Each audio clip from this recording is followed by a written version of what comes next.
Hello friends, welcome back to my channel. আজকে নিয়ে এসেছি রুই মাছের একটি রেসিপি। ঠাকুমার হাতের এই রুই মাছের রেসিপিটা খুবই ভালো লাগতো। ঠাকুমার এই রেসিপিটা রান্না করতো বরিশালের একটি বিখ্যাত রান্না, রুই আলু পটলে পাতলা ঝোল। প্রথমে আমি মাছগুলোকে লবণ হলুদ মাখিয়ে ভেজে নেব। ভাজা হয়ে গেলে আমি এই রুই মাছের পিসগুলোকে তুলে রাখবো। আজ হয়তো ঠাকুমা নেই, কিন্তু ঠাকুমার হাতের এই রান্নাটা আমি একবার চেষ্টা করে দেখলাম কেমন হয়। ঠাকুমা এই রান্নাটা এত সুন্দর করতো যে এই রান্নার মাছের ঝোল দিয়ে এক থালা ভাত খাওয়া হয়ে যেত। মাছগুলো ভাজা হয়ে গেছে, আমি তুলে রাখবো।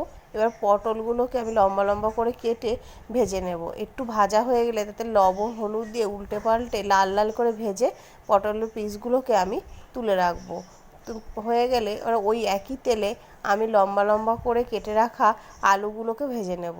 আলুগুলো হালকা ভাজা হয়ে গেলে তার মধ্যে দিয়ে দেব স্বাদ মতো লবণ আর হলুদ, দিয়ে আলুগুলোকে লাল লাল করে ফ্রাই করে ভেজে তুলে রাখবো। ওই একই তেলে আমি তেজপাতা আর জিরে ফোড়ন দিয়ে ভালো করে ভেজে তার মধ্যে কুচানো পেঁয়াজগুলো দিয়ে দেবো। পেঁয়াজগুলো লাল লাল করে ভাজা হয়ে যাওয়ার পরে এবার আমি দিয়ে দেবো বাটনাগুলো।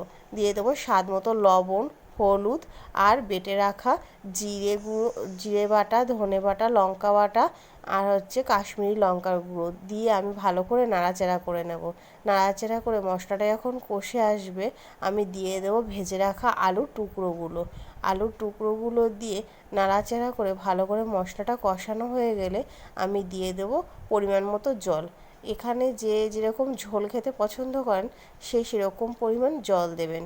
আমি এখানে 1 বাটি মতো জল দিয়েছি, দিয়ে আমি ভালো করে আলুগুলোকে নাড়াচাড়া করে 5 থেকে 7 মিনিট ঢেকে রাখবো। ঢেকে রেখে ঝোলটা যখন ফুটে উঠবে, আলুর পিসগুলো ভালো করে সিদ্ধ হয়ে যাবে, তখন আমি ভেজে রাখা পটলের টুকরোগুলো দিয়ে দেবো। দিয়ে নাড়াচাড়া করে একটু ফুটে উঠলে ভেজে রাখা মাছের পিসগুলো এর মধ্যে দিয়ে দেব।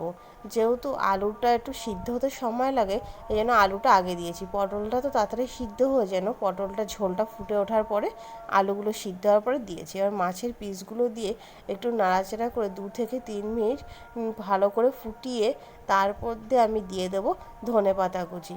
ধনেপাতা কুচিটা দিলে কিন্তু খুব সুন্দর হয়। আর বরিশালে যে কোনো রান্নাতে এরকম ধনেপাতা কুচি দিলে কিন্তু খাওয়ার টেস্টটা আলাদা একটা মাত্রা পায়। আর আমার ঠাকুমা এই রেসিপিটা এত সুন্দর করে রান্না করতো যে আমরা প্রত্যেকেই বলতাম, ঠাকুমা এরকম করে তুমি রুই আলু পটলের ঝোল করো তো, আমাদের খুবই পছন্দ। আজকে তো ঠাকুমা নেই, তার কথা মনে পড়েই আজকে আমি এই রান্নাটা করলাম। আমার প্রায় কমপ্লিট হয়ে গেছে। এবার আমি এটাকে নামিয়ে নেব। নামিয়ে নেওয়ার পরে ফাইনালি দেখো কি সুন্দর কালার এসেছে, যেমন সুন্দর দেখতে হয়েছে। আর এই রেসিপিটা কিন্তু খেতেও খুব সুন্দর লাগে। যদি ভালো লাগে একবার বাড়িতে ট্রাই করে দেখবেন, আর আমার পেজটাকে একটু ফলো দিয়ে